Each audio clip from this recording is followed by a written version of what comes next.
ሲሳይ ሙጭ እባላለሁ።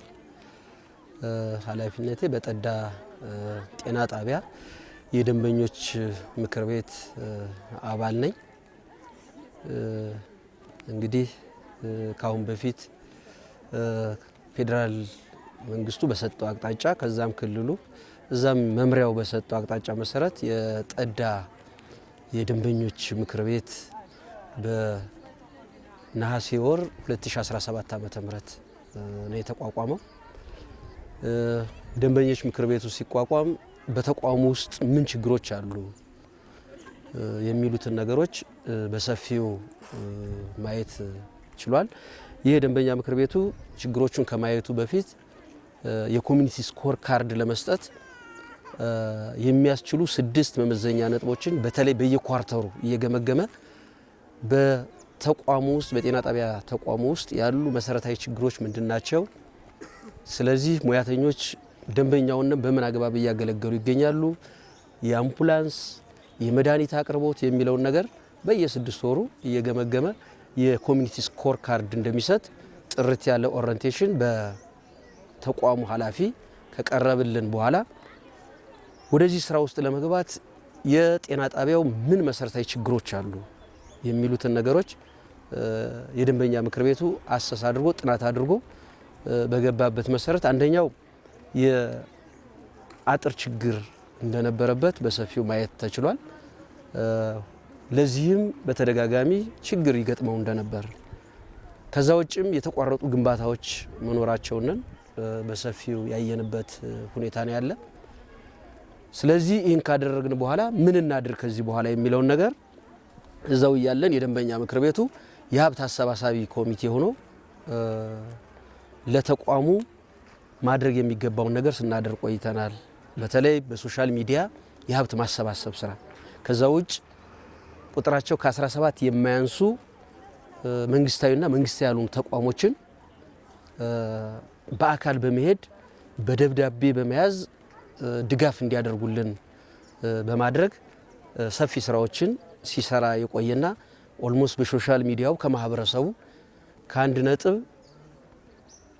ሚሊዮን 150 ሺህ ብር ድረስ በሶሻል ሚዲያ የተሰበሰበ እንዳለና በአይነት ከለጋሽ ድርጅቶች ኦልሞስት ወደ 7 ሚሊዮን ብር የሚያወጡ በርካታ ቁሳቁሶች ማግኘት ተችሏል። ከዚህ ውስጥ አልትራሳውንድ ማሽን፣ ሲቢሲ ማሽን፣ የኦአር ጠቅላላ ማሽኖች ይገኙበታል። በተጨማሪም ጎንደር ዩኒቨርሲቲ ወደ 20 አልጋ የሚሆን 30 ወንበር፣ 50 ፍራሽ፣ 1 ፍሪጅ፣ ከዛ ውጭም 2 ዊልቸሮች እነኚህ ከብዙዎቹ በጥቂቶቹ የሚጠቀሱ ናቸው። በአይነት ከዛም በተጨማሪ በአይነት ከተሰጠነ ዳሽን ቢራ ፋብሪካ 300 ቆርቆሮና 5 ባኮ ብስማር ለዚሁ ለተቀደሰ ዓላማ ለጤና ጣቢያው አጥር ግንባታና ለተቋረጡ ግንባታዎች የሚውል እርዳታ የተደረገበት ሁኔታ ነው ያለ። ከዛ ውጭ በሌሎች ለጋሽ ድርጅቶች በተለይ እስራኤል ሀገር የሚገኙ እህት ወንድሞቻችን 2 ሚሊዮን ብር የሚያወጣ የላብራቶሪ ግንባታ እየተደረገ 2 ሚሊዮን ብር የሚያወጣ የላብራቶሪ ግንባታ ኦልሞስት እስካሁን በእጃችን 889655 ብር በእጃችን ገቢ ሆኖ ስራው እየተሰራ ይገኛል። ከዛ ውጭ ሀጅ አከልና ልጆቻቸው 1.5 ሚሊዮን የሚያወጣ ፊት ለፊት ያለውን ስታንዳርዱን በኮሪደር ልማት ስታንዳርድ የጠበቀ ፊት ለፊት ያለውን አጥር አሻራችን እናስቀምጣለን፣ ለዚህ ማህበረሰብ ግዴታችን እንወጣለን ብለው ያጥር ግንባታውን እያደረጉ ይገኛሉ። በዚህም አሁን ኦልሞስት በማህበር ተሳትፎ 219 ሜትር የሚሆን አጥር ተገንብቶ ይገኛል። ከዛ ውጭ ካሁን በፊት ተሰርተው የነበሩ በ1978 ዓመተ ምህረት ኦልሞስት የዛሬ 40 ዓመት ተሰርተው የነበሩ 3 ብሎኮች ወደ 234 ቆርቆሮ ያው ኮርኒሱ አፍሳሽም ስለነበረ እንዲቀየር የተደረገበት ሁኔታ አለ። ስለዚህ እነዚህ የእስራኤል አገር የመጡ እህት ወንድሞቻችን ደግሞ በላኩልን ገንዘብ ስታንዳርዱን የጠበቀ 3 ክላስ ቡልኬት በመገንባት ላይና አሁን ኦልሞስት ወደ 35 እስከ 40% የሚደርስ ቡልኬት በመደርደር ላይ እንገኛለን። ስለዚህ ይህን ሁሉ ሀሳብ እስካሁን ድረስ በጠቅላላው በአይነት በምንም ተብሎ በጥሬ ገንዘብ ኦልሞስት እስከ 11 ሚሊዮን ብር የሚያወጣ ገንዘብ በዚህ የደንበኞች ምክር ቤት ጥንካሬ በማህበረሰቡ ከፍተኛ የሆነ እንቅስቃሴ በተለይ ማህበረሰቡ በሚያደርገው ሰፊ የሆነም እንቅስቃሴ በሶሻል ሚዲያው በተለያየ መንገድ ይህንን ሀብት ለመሰብሰብ ተችሎ እዚህ እስካለበት ደረጃ ደርሷል። ይህንን ስናደርግ ኮሚቴዎችን አዋቅረን ወደ ስራ ሲገባ ዝም ብለንም አልገባን። አንደኛ የደንበኞች ምክር ቤት በበላይነት እንዳለ ሆኖ ከዛ ውጭ የግንባታ ኮሚቴ ያለው የግንባታ ኮሚቴ በተለይ ኢንጂነሮች የተሳተፉበት ሀሳብ ይሰጡ የሚችሉ ፕላን ራሳቸው አዘጋጅተው የሚያመጡ የሚሰጡ ኢንጂነሮች ያሉበት ኮሚቴን ያዋቀር ነው። ከዛ ውጭ የቁጥጥር ኮሚቴ አለ። ቁጥጥር ኮሚቴ ግንባታውንም በበላይነት አብሮ የሚቆጣጠር ከዛ ውጭ ደግሞ የጨረታ ኮሚቴ ብለንም አዋቅረናል። የጨረታ ኮሚቴው ምናልባት ዌስቴጅ የሆኑ ማቴሪያሎች ካሉ እነሱ ተሽጠው ለግንባታ መዋል ስላለባቸው እሱንም መሰረት አድርገን እየተሰራን ያለ በአጠቃላይ ኮሚቴው ደከመኝ ሰለቸኝ ሳይል ጧት ማታ የኔብ ነው የኔ የራሴ መስሪያ ቤት ነው የራሴ ተቋም ነው። ተቋም ካለ ማህበረሰቡ እንደሚኖር በመረዳት የሚያደርገው እንቅስቃሴ የሰፋ በመሆኑ ግንዛቤውም የጨመረ በመሆኑ እዚህ ያለበት ደረጃ ላይ ሊደርስ ችሏል። ስለዚህ አሁን ያለንበት እሱ ነው። አሁን ያለንበትን ደግሞ ቁመን ገምግመን ከችግሮቻችን ተምረን ነገ ከነገ በኋላ ሰው ሲሳሳር ችግሮች ይገጥማሉ። ከችግሮቻችን ተምረን ደግሞ ነገ ይበልጥ አሻሽለን ወደ ሁለተኛው ፌዝ ለመግባት ዛሬ ከመምሪያ ማኔጅመንት አካላት ከመምሪያ ኃላፊዎች በተለይ ከጎንደር ጤና ጣቢያ ከ8ቱም ጤና ጣቢያ የመጡ ኃላፊዎች ከጠዳ ማህበረሰቦች ከሀገር ሽማግሌዎች ተሰሚነት ካላቸው ጋራ ተግባሩን ገምግመን ወደ ሁለተኛው ምዕራፍ እንገባለን የሚል ሰፊ አጀንዳ ይዘን ነው የተነሳ ነው። ይህንም ደግሞ ለማድረግ ማህበረሰቡም ከጎናችን ነው። ሁሉም የተቋሙ አካል የመምሪያ አካሎች እዚህ ያሉ የቀበሌ ማህበረሰብ የቀበሌ መዋቅሮች የተቋሙ ኃላፊዎች ሁሉም ከጎናችን ስለሆኑ ይህንን ተግባር ከምን ጊዜውም በበለጠ አጠናክረን የምንጨርሰው መሆኑን ለማሳሰብ ፈልጋለሁ። ጉብኝት ዓላማ ሁለት መሰረታዊ ዓላማዎች ያሉት ነው። አንደኛው ዓላማ የአገልግሎት አሰጣጥ የደንበኞች ምክር ቤት አለ። ጤና ጣቢያዎቹ የሚሰጡትን አገልግሎት ጥንካሬና ድክመት እየገመገመ ውጤት እየሰጠ የሚመራ ኮሚቴ ነው ማለት ነው። ይሄ ኮሚቴ በጠዳ ውስጥ የመጀመሪያው ጤና ተቋሙ ከመመዘን ጀምሮ አጠቃላይ በመንግስት በማይሸፈኑ ጉዳዮችን ደግሞ በህብረተሰቡ ባሳተፈ መንገድ ለመሸፈን ባደረገው ጥረት ከ11 ሚሊዮን ብር በላይ የሚሆን ሀብት የማሰባሰብ ስራና አጥሩን የመገንባት 319 በህብረተሰብ ተሳትፎ የተሰራው እንደተባለው 219 ነው። አንድ ባለሀብት ደግሞ ዘይት ቤት ያላቸው ባለሀብት ሀጅ ታከለ የሚባሉ ግለሰብ የሚሰሩት 100 ሜትር አለ። ይሄን በመሰራቱ ምክንያት የጤና መምሪያው ማኔጅመንት አካላት እና የሁሉም የጤና ጣቢያ ኃላፊዎች በተገኙበት ይሄን ስራ አንደኛ የበለጠ ለማጠናከር ዓላማው አንዱ የበለጠ ለማጠናከርና አሁን ካሉበትም የበለጠ ለማሻሻል እንዲረዳ ነው። በሁለተኛ ደረጃ ደግሞ ተሞክሮ ልውውጥ እንዲያደርጉ ለማድረግ ነው። ይሄን ዓላማ አድርገን ነው የመጣ ነው።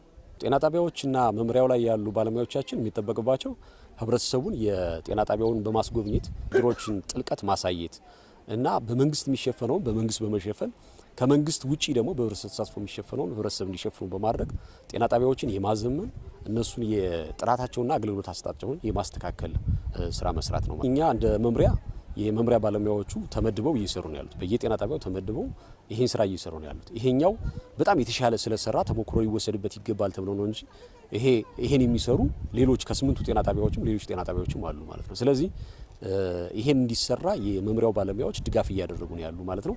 ጤና ጣቢያዎች ደግሞ በሚሰጣቸው ድጋፍ መሰረት ለውጥ ለማምጣት ህብረተሰቡን አስተባብረው ጥረት እያደረጉ ነው ማለት ነው። ተቋማትም በህብረተሰብ ተሳትፎ ለመገንባት እና ህብረተሰቡን አሳትፈን አንዳንድ ስራዎችን በምንሰራበት ሰዓት የህብረተሰቡ የባለቤትነት ስሜት በጣም ይዳብራል። በህብረተሰቡና በጤና ተቋሙ መካከል ያለው ግንኙነት የበለጠ ይጠናከራል። በሚጠናከርበት ሰዓት ደግሞ በምንሰጠው አገልግሎት ለምሳሌ ያጎደልናቸውን ነገሮች ለማረም አስተያየቶችን እንደ ግብዓት እንጠቀምባቸዋለን። የሰራናቸው ጥሩ ስራዎች ደግሞ ህብረተሰቡ በሚሰጣቸው አስተያየቶች እንደ ጉልበት ተጠቅመን ለመወንጨፍ ይጠቅማልና ህብረተሰቡ ምንጊዜም ቢሆን በምናደርገው ማንኛውም አይነት ጥሪ ጤና ተቋማት በሚያደርጉት ጥሪ ላይ ተሳታፊ መሆን፣ ተባባሪ መሆን፣ ችግሮችን ደግሞ በቅርበት ሆኖ እየገመገሙ መፍታት ላይ አደራ ማለት ፈልጋለሁ።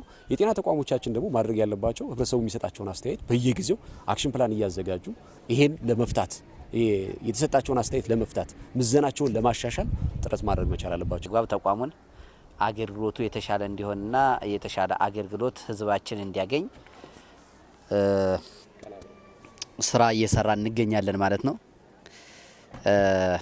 ያው አሁን በተቋሙ እየተሰጡ ያሉ አገልግሎቶች ልክ እንደ ማንኛውም ጤና ጣቢያ የተሟላ ባይሆንም በተቻለ መጠን አገልግሎት ለመስጠት እየተሞከረ ነው ያለ። ግን አሁን ካሉ አገልግሎት ጤና ጥበቃ ሚኒስቴር የዓለም ጤና ድርጅት ከሚፈቅደው አንድ ጤና ጣቢያ መስጠት ካለበት አገልግሎት በታች ነው እስካሁን አገልግሎት ሲሰጥ የነበረው። ለምሳሌ የእናቶች የአልትራሳውንድ አገልግሎት አይሰጥም ነበር በጠዳ ጤና ጣቢያ። እናቶች ከጠዳ ጎንደር 25 ኪሎ ሜትር ሪፈር ተብለው ነው እንግዲህ ለአልትራሳውንድ አገልግሎት የሚያገኙ የነበር። የሲቪሲ ማሽን ባለመኖሩ ምክንያት ብዙ የላቦራቶሪ ምርመራዎች አይደረጉም ነበር። የኬሚስትሪ ማሽን አልነበረም ነበር። ዘን የኦአር ግንባታም በክልሉ ተጀምሮ ተቋርጦ በጀትም ባለመመደቡና ጠያቂ ስላልነበር ዝም ብሎ ተቋርጦ የቀሩ ግንባታዎችና የሕክምና ደረጃውም በጣም የወረደ ነው የነበር። ዘን እንግዲህ እንደ ጠዳ ጤና ጣቢያ የመጀመሪያ የስራችን መጀመሪያ ያደረግነው ህዝቡ ምን ይላል፣ በአገልግሎቱ በጤና ጣቢያው አገልግሎት ህዝብ ምን ይላል የሚለውን በስታንዳርዱ መሰረት የደንበኞች ምክር ቤት በጠዳ ጤና ጣቢያ እና በጠዳ ህዝብ አቋቁመን የጠዳ ቀበሌ አስተዳደር የማህበራዊ ዘርፍና የቀበሌ አስተዳዳሪው ከጠዳ ጤና ጣቢያ ጋር በመነጋገር 5 የደንበኞች ምክር ቤት የሚመሩ ለ2 ዓመት ስልጣን ያላቸው ተቋሙን እንዲጎበኙ፣ እንዲያዩ፣ እንዲያስገመግሙ አድርገን ወደ ስራ ነሐሴ 2017 ወደ ስራ ተገብቷል ማለት ነው።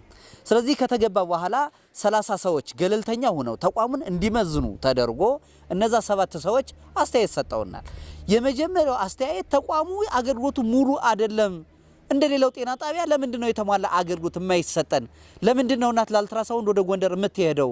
ለምንድነው ለላቦራቶሪ ምርመራ ለምንድነው ወደ ጎንደር ምንድነው? ለምንድነው የሲቪሲ ማሽን አገልግሎት ማናገኘው? በሲቪሲ ማሽን ማንመረመረው? ሲቪሲ ማሽን ማይኖር ለምንድነው ኦፕሬሽን ማይሰራ? ለምንድነው ግንባታዎች የማያልቁ? ለምንድነው ተቋሙ እድሳት የማይደረግለት? እንግዲህ የጠዳ ጤና ጣቢያ ከዛሬ 42 ዓመት በፊት የተቆረቆረ ጤና ጣቢያ ስለሆነ ማለት ነው። ስለዚህ እሱን መሰረት አድርገው ደንበኞቻችን በደንበኞች ምክር ቤት አማካኝነት እነዛ 30ዎች የተመለመሉ ሰዎች ጤና ጣቢያውን ውጤት ሰጥተዋል። ሲሰጡ ከ146 ነው የሰጡት ለተቋሙ። ምክንያቱም አገልግሎቱ ከዚህ ግባ የማይባል ስለሆነ ማለት ነው።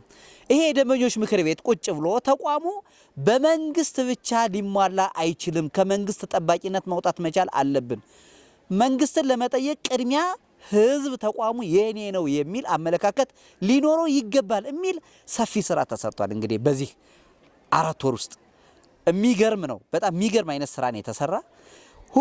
ሁሉንም ህዝብ በለቅሶ በሐዘን በደስታው በክርስትናው ለሁሉም ህዝብ እነዚህ ኮሚቴዎች ተሰራጭተው የጤና ጣቢያውን አገልግሎት ጤና ጣቢያው የህዝብ ነው፣ የሲቪል አገልግሎት ነው የሚሰጠው፣ ስለዚህ ተቋሙ መደገፍ መቻል አለብን፣ ወደ ተቋሙ መቅረብ መቻል አለብን የሚል የህዝብ ንቅናቄ በማድረግ ህዝቡን ከጎን አሰልፈነዋል ማለት ነው። ስለዚህ ጠዳ ጤና ጣቢያ ሲዘረፍ የነበር ባለሙያዎች ሲንገላቱበት የነበር ሲደበደቡበት የነበረን ተቋም ህዝብን ያለውላችሁ ብሎ መጥቷል ማለት ነው። ስለዚህ ከመስከረም ጀምሮ ተቋማችን እድሳት ያስፈልገዋል፣ የህክምና ማሽን ያስፈልጉታል። ይሄን በሶሻል ሚዲያ በማስተጋባት መንግስት አይኑን ወደ ጠዳ ጤና ጣቢያ እንዲዞር ህዝብም አይኑን ወደ ጠዳ ጤና ጣቢያ አዙሮ ድጋፍ እንዲያደርግ በማድረግ ሰፊ ስራ ከሀገር ውስጥም ከሀገር ውጭም በሶሻል ሚዲያ አንድ ቀን የሚል የፌስቡክ ፔጅ በመጠቀም ሰፊ ስራ ተሰርቷል። ዘንድ በዋትሳፕ የጠዳ ጤና ጣቢያ የሕክምና ቁሳቁስ ማሰባሰቢያ ቅጽ የሚል የጠዳ ጤና ጣቢያ የሀብት አሰባሰብ ስራ ተጀምሮ በ4 ወር ጊዜ ውስጥ ልዩ ልዩ ድጋፍ ተደርጎልናል። ልዩ ልዩ ድጋፍ ከምንላቸው ውስጥ በጥሬ ገንዘብ 1,150,000 ብር ከማህበረሰቡ መሰብሰብ ችለናል። ዘን ልዩ ድጋፍ አሁንም የላቦራቶሪ ግንባታና የፊት ለፊት በኮሊደር ስታንዳርድ ባለሀብቶችን በማስተባበር የ3.5 ሚሊዮን ብር የግንባታ ስራ የላቦራቶሪ ግንባታና የፊት ለፊት የዘመናዊ የአጥር ግንባታ ስራ እንዲሰራ ተደርጓል። በአይነት የህክምና ቁሳቁስ 7,259,100 ብር የሚያወጣ የህክምና ቁሳቁስ ድጋፍ አግኝተናል። በጠቅላላ በ4 ወር ቆይታችን 11,909,100 ብር ሀብት ለጠዳ ጤና ጣቢያ ማስገባት ችለናል። ይሄ ብቻ አይደለም። መንግስት የጀመራቸውን ግንባታዎች ለመጨረስ እንግዲህ የሀገር ተቆርቋሪ እና ሀገራችን እየመሩ ያሉት የፖለቲካ አመራሮቻችን የህዝብን ቁርጠኝነት ከግምት ውስጥ በማስገባት ለኦአር ግንባታ ለተቋረጠው ኦአር ግንባታ ከ5 ሚሊዮን ብር በላይ በመመደብ ለተቋረጠ የኦፒዲ ግንባታ ከ700,000 ብር በላይ በመመደብ በጣም ስታንዳርዱ ዝቅ ላለ ለፋርማሲ ግንባታ 2.6 ሚሊዮን ብር በመመደብ እንግዲህ የተቋሙን የበጀት ሁኔታ ለማሻሻል ለማየት ችለዋል ማለት ነው። ስለዚህ በቀጣይ እነዚህ የተጀመሩ ግንባታዎች ያልቃሉ። እነዚህ የ7 ሚሊዮን ብር በላይ ዋጋ ወጥቶባቸው የገቡ ማሽኖች አገልግሎታቸውን ይጀምራሉ። የጀመሩም አሉ። ለምሳሌ አልትራሳውንድ አገልግሎቱ ጀምሯል። የሲቪሲ ማሽኑ ሪኤጀንት እየጠበቅን ነው ያለን።